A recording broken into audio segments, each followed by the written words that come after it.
नमस्कार दोस्तों, क्या आप अवैध कब्जाधारी से परेशान हैं और इससे भी ज़्यादा परेशानी आपको इस बात की है कि कोर्ट के द्वारा, सिविल कोर्ट के द्वारा आपके मामले में कुछ नहीं किया जा रहा।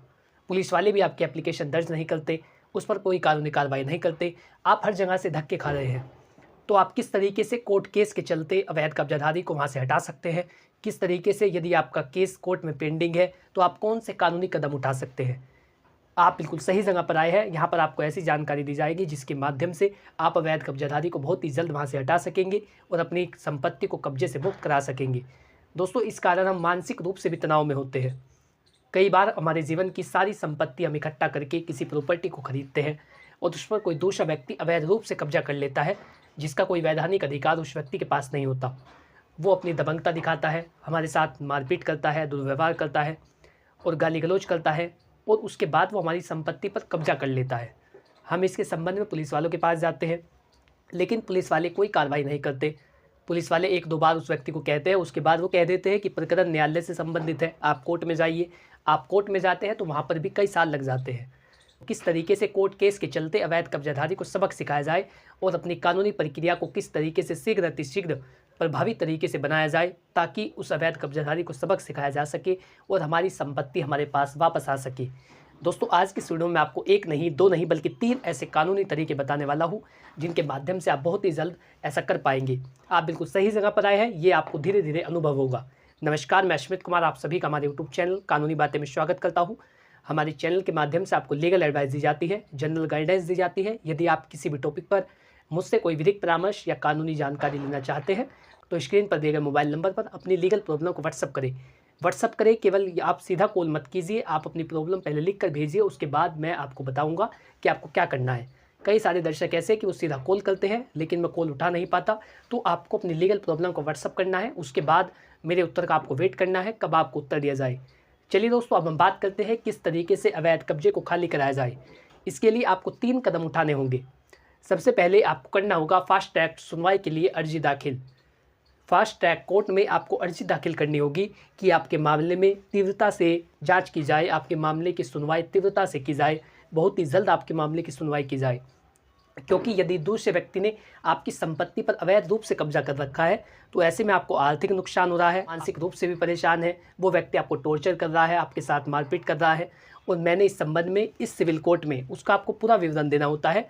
वहाँ पर मेरा मामला चल रहा है लेकिन कोई कार्रवाई किसी प्रकार की नहीं की जा रही है, ये सारी बातें आपको लिखनी होती है। चलिए अब हम विस्तार से जानते हैं कि फास्ट ट्रैक कोर्ट में किस तरीके से अपने मामले को दर्ज किया जाता है और ये क्या होता है, किस तरीके से इसमें कानूनी कार्रवाई की जाती है।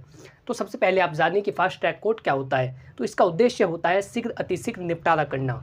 यदि किसी मामले में ये लग रहा है कि जो पीड़ित है उसको काफ़ी नुकसान हो रहा है, उसको आर्थिक रूप से नुकसान हो रहा है, उसके साथ मारपीट की जा रही है, दुर्व्यवहार हो रहा है, उसके अधिकारों का हनन हो रहा है, तो शीघ्र अतिशीघ्र उसके मामले को निपटाने के लिए कदम उठाए जाते हैं। बहुत ही जल्द इसमें कानूनी कार्रवाई की जाती है। तो जो फास्ट ट्रैक कोर्ट होती है उसका यही उद्देश्य होता है कि वो ऐसे मामलों को सुने जिनमें अधिक नुकसान हो रहा है, जो पार्टी है वो बहुत ज़्यादा परेशान है। तो ऐसे में आप फास्ट ट्रैक कोर्ट में सुनवाई के लिए एप्लीकेशन दे सकते हैं। अपने वकील से मिलिए, उसे कहिए कि हमारा मामला इतने सालों से चल रहा है, आप केवल तारीख बता देते हैं, आप कोई कानूनी कार्रवाई नहीं कर रहे हैं। ऐसे में आप उससे मिलिए और उसे बताइए कि वो आपका केस फास्ट ट्रैक कोर्ट में ट्रांसफ़र कराए। इसके लिए आपको अपने केस का महत्व सिद्ध करना होगा। आपको बताना होगा कि यदि आपकी प्रॉपर्टी पर दूसरे व्यक्ति ने अवैध रूप से कब्जा कर रखा है तो ऐसे में आप बहुत परेशान हैं, आप मानसिक रूप से भी परेशान हैं, आपका नुकसान हो रहा है, दूसरा व्यक्ति उसका मिसयूज़ कर रहा है, वहाँ पर इलीगल कार्य कर रहा है। तो आपको अपने केस का महत्व बताना होता है, आप क्यों इसे लेकर के फास्ट ट्रैक कोर्ट में आए हैं। इसीलिए आपकी जो ड्राफ्टिंग है वो बहुत ही प्रभावी होनी चाहिए, ताकि जो अधिकारी है, जो जज साहब है, वो उस पर कानूनी कार्रवाई के लिए बाध्य हो जाए और आपके मामले की पूरी तरीके से गहनता से जांच हो और जल्द से जल्द आपके मामले का निपटारा किया जा सके। तो इसके लिए आपको अपने केस का महत्व सिद्ध करना होगा कि आप क्यों फास्ट ट्रैक कोर्ट में इसकी सुनवाई कराना चाहते हैं। जहाँ पर आपका केस चल रहा हो उसी वकील से कहिए कि वो आपके केस को फास्ट ट्रैक कोर्ट में डाले, ताकि आपका मामला जल्द से जल्द उसका निपटारा हो सके। क्योंकि अवैध कब्जाधारी के कारण आपका बहुत ज़्यादा नुकसान हो रहा है, आर्थिक रूप से भी, आप मानसिक रूप से भी परेशान है। दूसरा व्यक्ति जिसका कोई वैधानिक अधिकार उस प्रॉपर्टी का नहीं है, वो उसका मिसयूज कर रहा है, उसका दुरुपयोग कर रहा है, वहाँ पर इलीगल कार्य करा रहा है। तो ये सारी बातें आपको बतानी होती है। इसमें आपको आवश्यक दस्तावेज लगाने होते हैं जो आपके स्वामित्व के संबंध में होते हैं, यानी जो ये प्रूफ करते हैं कि वो संपत्ति आपकी है। तो स्वामित्व संबंधी आवश्यक दस्तावेज, सारे दस्तावेज जो आपके स्वामित्व को, जो आपकी ओनरशिप को इस्टेब्लिश करते हो, वो सारे दस्तावेज आपको देने होते हैं। स्वामित्व संबंधी आप बैनामा लगा सकते हैं, आप खतौनी लगा सकते हैं, आप बिजली का बिल लगा सकते हैं, टैक्स की रसीद लगा सकते हैं। ये जो सारे दस्तावेज होते हैं जिनसे ये साबित होता है कि कोई व्यक्ति किसी मकान पर या दुकान पर मालिक काबिज़ है या खेती की ज़मीन पर वो काबिज़ है, तो उसका ये प्रूफ होते हैं। तो आपको स्वामित्व के सारे दस्तावेज वहाँ पर लगाने होंगे, जो आप अपनी विशेष एप्लीकेशन लिखवाते हैं फास्ट ट्रैक कोर्ट में डालने के लिए। उसके साथ आपको आवश्यक दस्तावेज संलग्न करने होते हैं। स्थानीय कोर्ट की सुनवाई की जानकारी वहाँ पर दीजिए, जहाँ पर आपका वर्तमान में केस चल रहा है उसकी सुनवाई की वहाँ पर जानकारी दीजिए। उन्हें बताइए कि इस मामले में निष्क्रियता है। हमारी जो कोर्ट है, स्थानीय कोर्ट है जिसमें हमारा मामला चल रहा है, वो हमारे मामले में निष्क्रियता दिखा रही है और किसी तरीके की कोई कानूनी कार्रवाई वहाँ पर नहीं की जा रही है। ऐसी भाषा का प्रयोग आप इस तरीके से कर सकते हैं कि न्यायालय में ज़्यादा कार्य होने की वजह से या किसी अन्य कारण से न्यायालय के द्वारा इस मामले को नज़रअंदाज किया जा रहा है, ज़्यादा इस पर ध्यान नहीं दिया जा रहा है, जिस कारण मेरी प्रॉपर्टी संबंधी अधिकारों का हनन हो रहा है। इस तरीके से आप उसकी निष्क्रियता और प्रशासन संबंधी निष्क्रियता कि आप पुलिस वालों के पास गए, आपने वहाँ पर शिकायत दर्ज कराई, लेकिन कोई कानूनी कार्रवाई किसी प्रकार की नहीं की गई, पुलिस वाले दूसरे पार्टी के साथ मिले हुए हैं, वो व्यक्ति दबंग है, ये सारी बातें आपको लिखनी होती है। तभी जा कर के फास्ट ट्रैक कोर्ट में आप एप्लीकेशन डाल सकेंगे, जब कोर्ट को ये लगेगा कि आपका मामला वास्तविक में गंभीर है। तो आपको ये सारी बातें उसमें बतानी होती है। आप बताइए कि आपकी सुनवाई कहीं पर भी नहीं की जा रही है और आप किस कारण से इसकी हियरिंग जल्दी कराना चाहते हैं, इसकी सुनवाई आप तीव्र तरीके से कराना चाहते हैं, ये भी आपको मेंशन करना होगा। आपको ये बताना होगा कि अवैध कब्जाधारी इल्लीगल गतिविधियों से बाज नहीं आ रहा है, मेरे मानव अधिकारों का उल्लंघन हो रहा है, जो अधिकार मुझे कानून के द्वारा दिए गए हैं अधिकारों का उल्लंघन हो रहा है, दूसरा व्यक्ति मिसयूज़ कर रहा है, इल्लीगल कार्य कर रहा है, वहाँ पर वो निर्माण कर रहा है जिसका कोई वैधानिक अधिकार उस व्यक्ति के पास नहीं है। इस कारण से मैं चाहता हूँ कि फास्ट ट्रैक कोर्ट में जल्दी से जल्दी सुनवाई हो और मेरे केस की फास्ट हियरिंग हो सके।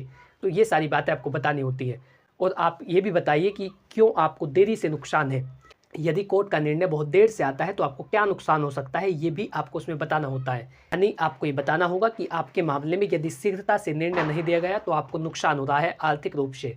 ये सारी बातें आपको बतानी होती है। तो ये फास्ट ट्रैक कोर्ट का मामला होता है जिसमें आप बहुत ही जल्द अवैध कब्जाधारी को खाली कराने के लिए कानूनी कदम उठा सकते हैं। ये सारी बातें जो मैंने आपको बताई, इन सभी को आप नोट कर ले, इन बातों का आप ध्यान रखें और अपने मामले को फास्ट ट्रैक कोर्ट में डलवाएं ताकि आपके मामले का जल्द से जल्द निपटारा हो सके। दूसरा कार्य आपको करना होता है, यदि आप ये करना चाहें तो अंतरिम आदेश या इंजेक्शन ऑर्डर करा सकते हैं। जो अंतरिम आदेश होता है उसका उद्देश्य होता है उस व्यक्ति को फिलहाल के लिए रोक देना, संपत्ति पर स्टे हो जाना। आप स्टे करा सकते हैं। जो अंतरिम आदेश है अस्थायी आदेश होता है, आप उसे पारित करा सकते हैं। तो अंतरिम आदेश के तहत उस व्यक्ति को वहीं पर रोक दिया जाएगा, उसे बताया जाएगा कि वो इसमें कोई किसी तरीके का निर्माण ना करे जिससे दूसरे व्यक्ति को नुकसान होने की संभावना है। तो ये जो आदेश है तुरंत दिया जाता है। आपके मामले में यदि कोर्ट को लग रहा है कि वहाँ पर कोई नुकसान हो सकता है तो आप अंतरिम आदेश पारित करा सकते हैं। तो अंतरिम आदेश में आप इस बात को कह सकते हैं कि दूसरा पक्ष जो विपक्षी पार्टी है मेरी संपत्ति में किसी भी तरीके का बदलाव ना करे, उसमें किसी तरीके की मैन्युफैक्चरिंग ना करे, उसमें किसी तरीके का निर्माण ना करे जिससे मुझे नुकसान हो। तो अंतरिम आदेश के लिए जब आप एप्लीकेशन टाइप कराएंगे उसमें आप इस बात को लिखें कि दूसरा व्यक्ति किसी तरीके का बदलाव ना करे, मेरी संपत्ति के अंदर कोई निर्माण ना करे। ये सारी बातें आपको अंतरिम आदेश की एप्लीकेशन में लिखनी होती है।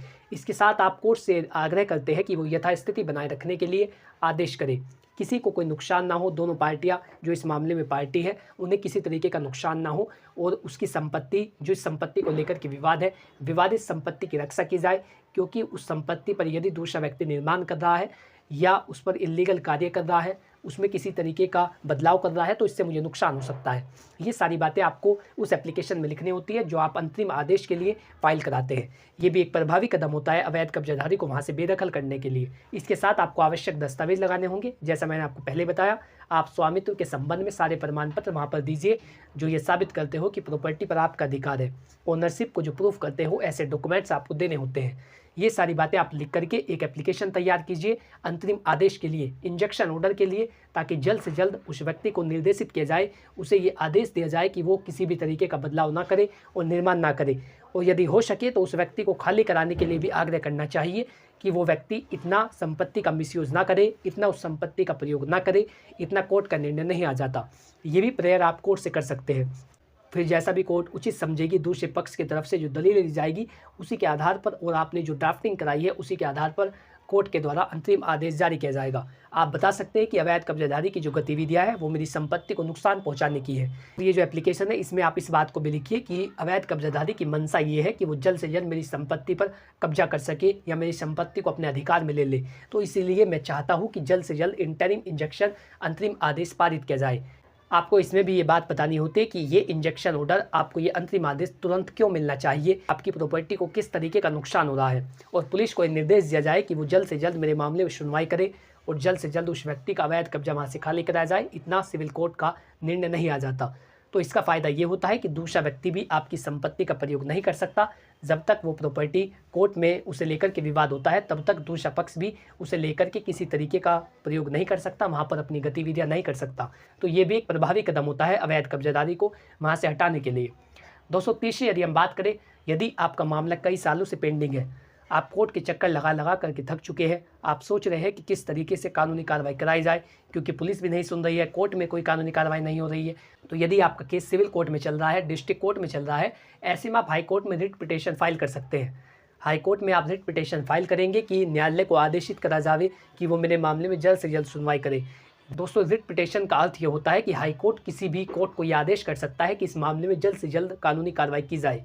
इसके लिए आप ड्राफ्टिंग करा सकते हैं। इसके लिए आप हाई कोर्ट में ड्राफ्टिंग करा के अपने एप्लीकेशन की एक केस योजित कर सकते हैं, एक अपील डाल सकते हैं, एक रिट पिटीशन फाइल कर सकते हैं कि मेरे मामले में जल्द से जल्द सुनवाई की जाए। और ये जो ड्राफ्टिंग आप कराएंगे, ये जो एप्लीकेशन, ये जो रिट पिटीशन आप फाइल करेंगे, इसमें आपको इस बात को बताना होता है कि वर्तमान में जिस कोर्ट में आपका केस चल रहा है वो अपनी जिम्मेदारियों को नहीं निभा रही है, वो अपनी जिम्मेदारियों का उल्लंघन कर रही है, जिस कारण मेरे मामले में कई साल हो गए हैं और किसी तरीके की कोई कानूनी कार्रवाई नहीं की जा रही है। मेरा नुकसान हो रहा है, मुझे आर्थिक नुकसान हो रहा है और अवैध कब्जाधारी आपकी संपत्ति का प्रयोग कर रहा है। इसके साथ आपको दस्तावेजी साक्ष्य लगाने होते हैं। सारे दस्तावेज जो आपके स्वामित्व के संबंध में हो, वो सारे दस्तावेज इस संबंध में लगाइए कि इस पर कानूनी कार्रवाई जल्द से जल्द की जाए। इसके साथ आपके मौलिक अधिकारों का भी उल्लंघन हो रहा है।